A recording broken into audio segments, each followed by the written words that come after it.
এরপর নবী সাল্লাল্লাহু আলাইহি ওয়াসাল্লামের নবুয়তের জিন্দেগি শুরু হলো। 23 বছর। কত বছর? তার মধ্যে প্রথম 13 বছর হচ্ছে মক্কায়, আর পরের 10 বছর কোথায়? মদিনায়। খুব সংক্ষিপ্ত আকারে বলছি, প্রথম 3 বছর নবী সাল্লাল্লাহু আলাইহি ওয়াসাল্লাম গোপনে দাওয়াত দিয়েছেন। কিভাবে? একদম গোপনে গোপনে। প্রথমে বাড়ির লোকজনকে, তারপর নিকট আত্মীয় যারা তাদেরকে, তারপর যাদের সাথে সম্পর্ক ভালো ক্লোজ তাদেরকে, এরপরে আস্তে আস্তে আমভাবে। এটাই দাওয়াতি কাজের সুন্নাহ। এরপর চতুর্থ থেকে দশম এই সময়টুকুতে তিনি প্রকাশ্যে দাওয়াত শুরু করেছিলেন। তার সম্প্রদায়কে দাওয়াত দিলেন, যারা তার কথা বিশ্বাস করলো না।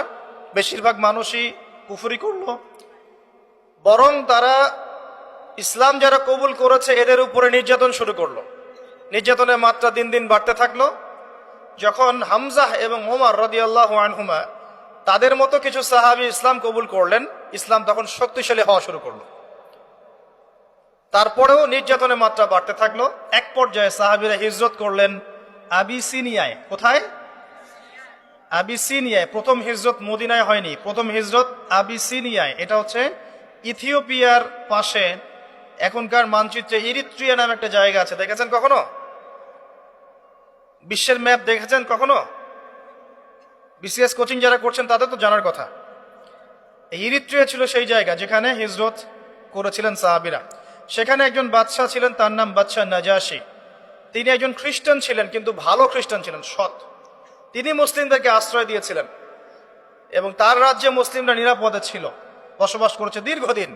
পরবর্তীতে এই বাদশাহ নাজাশী ইসলাম কবুল করে মুসলিম হন। মারা গেলে নবী সাল্লাল্লাহু আলাইহি ওয়াসাল্লাম তার গায়েবানা জানাজার নামাজও পড়েছেন।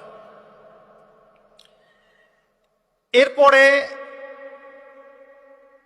কুরাইশদের অত্যাচার পর্যায়ে নবী সাল্লাল্লাহু আলাইহি ওয়াসাল্লাম তায়েফে হিজরত করেন, চেষ্টা করেন তায়েফবাসীকে বোঝানোর জন্য।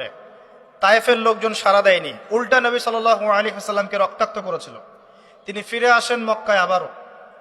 মক্কায় ফিরে আসার পরে অল্প দিনের ব্যবধানে, বেশি দিন না, মাত্র অল্প দিন, 3 দিন 7 দিন, কেউ বলেছে 3 মাস, এইটুকু ব্যবধানে প্রথমে চাচা আবু তালেব, তারপরে স্ত্রী খাদিজা রাদিয়াল্লাহু আনহা, তারা ইন্তেকাল করেন।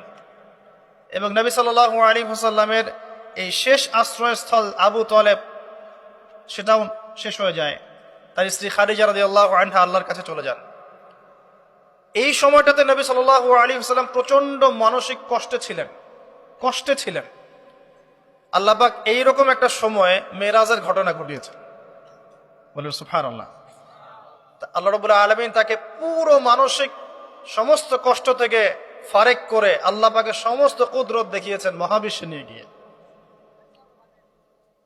যদিও বা তার আগের 3 বছর সাহাবীদেরকে বয়কট করা হয়েছিল। 3 বছর গাছের ছাল পাতা খেয়ে সাহাবীরা থেকেছেন শিয়ারে আবু তালেব নামক জায়গায়। এরপর বয়কট তুলে নেওয়া হয়।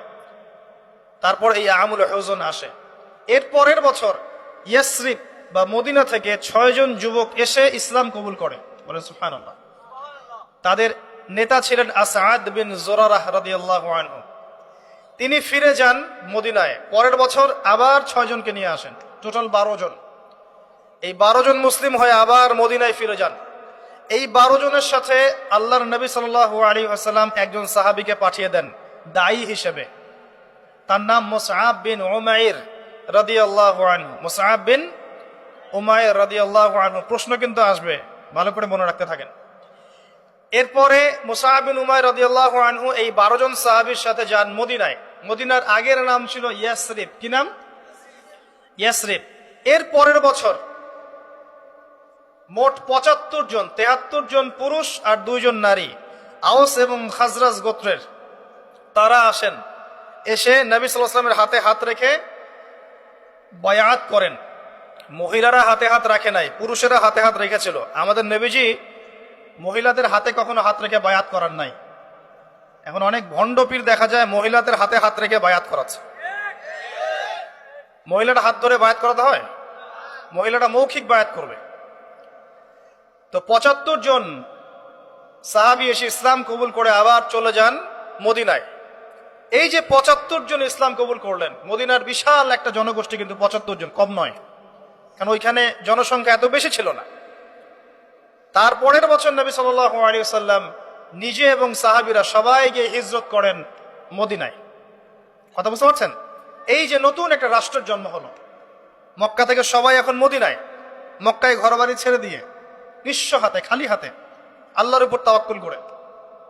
ওখানে আনসারী সাহাবীরা তাদেরকে বরণ করে নিলেন, এমন ভাবে বরণ করলেন যে কারো যদি দুইটা জমি থাকে একটা জমি দিয়ে দিয়েছে, কারো দুইটা বাড়ি থাকলে একটা বাড়ি দিয়ে দিয়েছে, এমন ভাবে বরণ করে নেন।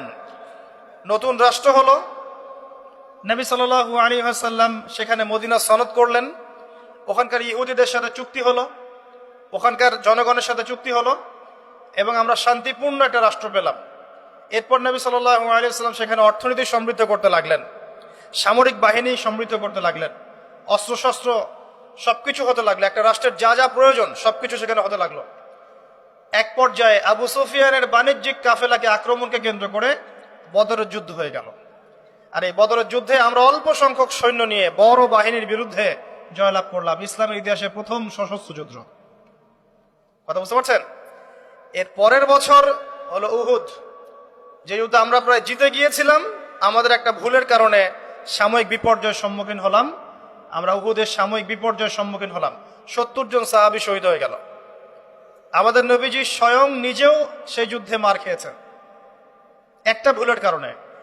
সেখান থেকে নামবে না, সাহাবীরা কয়েকজন নেমে এসেছিলেন, ব্যাস পুরো দেখবেন, সব বলে দেব না।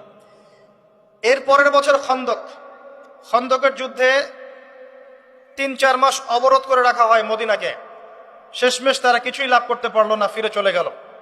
এরপর থেকে মুসলিমরা আক্রমণাত্মক যুদ্ধ শুরু করলো, একে একে বিভিন্ন গাজওয়া এবং সারিয়া হতে লাগলো, মুসলিমরা সমৃদ্ধ হতে লাগলো, সম্পদ বাড়তে লাগলো, জনবল বাড়তে লাগলো, অর্থনীতি সমৃদ্ধ হতে লাগলো, অস্ত্রশস্ত্র বাড়তে লাগলো, সব ডিপার্টমেন্ট থেকে আমরা রাইজ করতে লাগলাম। শুধু তাই না, পররাষ্ট্র নীতিও ইমপ্লিমেন্ট করা হলো, বিভিন্ন রাষ্ট্রপ্রধানদের কাছে চিঠি পাঠানো হচ্ছে। এর মধ্যে একবার নবী সাল্লাল্লাহু আলাইহি ওয়াসাল্লাম স্বপ্নে দেখলেন তিনি মক্কা তাওয়াফ করছেন, কাবা তাওয়াফ করছেন।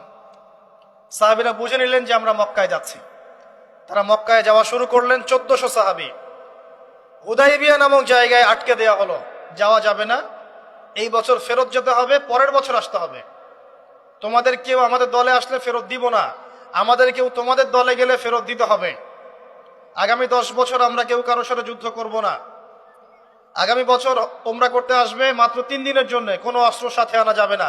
সবগুলোতে নবীজি বললেন ঠিক আছে, ডিল, কোনো সমস্যা নেই। তারা ফেরত চলে গেলেন, ওই বছর ওমরা করা হলো না। নবীজি ফেরত গিয়েই খায়বার আক্রমণ করলেন। খায়বার ইহুদিরা ছিল, ইহুদিদেরকে পরাজিত করা হলো, খায়বার মুসলিমদের দখলে চলে আসলো। এর আগে আরো 2টা ইহুদি কওমকে সেখান থেকে, মদিনা থেকে বহিষ্কার করা হয়, একটা বনু নাজির, একটা হচ্ছে বনু কাইনুকা। আর খন্দকের যুদ্ধে বহিষ্কার করা হয় বনু কুরাইজাকে। এরা সবাই খায়বার আশ্রয় নিয়েছিল, খায়বারকে আক্রমণ করে ইহুদিদেরকে আরব উপদ্বীপ থেকে বের করে দেওয়া। তার পরের বছর হচ্ছে মক্কা বিজয়। নবী সাল্লাল্লাহু আলাইহি ওয়াসাল্লাম মক্কা বিজয় করলেন, মক্কার সমস্ত মূর্তিগুলো ভেঙে ফেললেন। বেলাল রাদিয়াল্লাহু আনহু কাবা ঘরের উপর উঠে আজান দিলেন, নবীজি সবাইকে মাফ করে দিলেন। দলে দলে মানুষ ইসলাম কবুল করলো। সূরা নাসর নাজিল হলো, ইজা জাআ নাসরুল্লাহি ওয়াল ফাth। সূরা মাইদা 3 নম্বর আয়াত নাজিল হলো। এরপর নবীজি মদিনায় ফিরে গেলেন। তার মাঝে হুনাইনের যুদ্ধ হয়েছে, এর আগে একটা মোতার যুদ্ধ হয়েছে, তারপর একটা তাবুক যুদ্ধ হয়েছে, ব্যাস। এরপরে মদিনায় ফিরে গিয়ে মাত্র 81 বা 83 দিন নবীজি বেঁচে ছিলেন। তিনি বলে গেলেন তার আগে বিদায় হজের ভাষণে, তোমরা সবাই ভাই ভাই, সাদার উপর কালো, কালোর উপর সাদা, ধনীর উপর গরিব, গরিবের উপর ধনী, আরবের উপর অনরব, অনরবের উপর আরব, কোনো ভেদাভেদ নাই, তোমরা সবাই আদম সন্তান, আদম মাটির সন্তান। নবীজি বললেন সাল্লাল্লাহু আলাইহি ওয়াসাল্লাম, সাহাবীরা আমি কি তোমাদের কাছে আমার অর্পিত দায়িত্ব পালন করেছি, পৌঁছে দিয়েছি? সাহাবায়ে কেরাম বললেন হ্যাঁ, আমরা সাক্ষ্য দিয়েছি আপনি পৌঁছে দিয়েছেন। নবীজি বললেন আল্লাহুম্মা ফাশহাদ, আল্লাহ আপনি সাক্ষ্য থাকেন আমি আমার দায়িত্ব পৌঁছে দিয়েছি। এভাবে তার জীবনটা শেষ হয়ে যায়।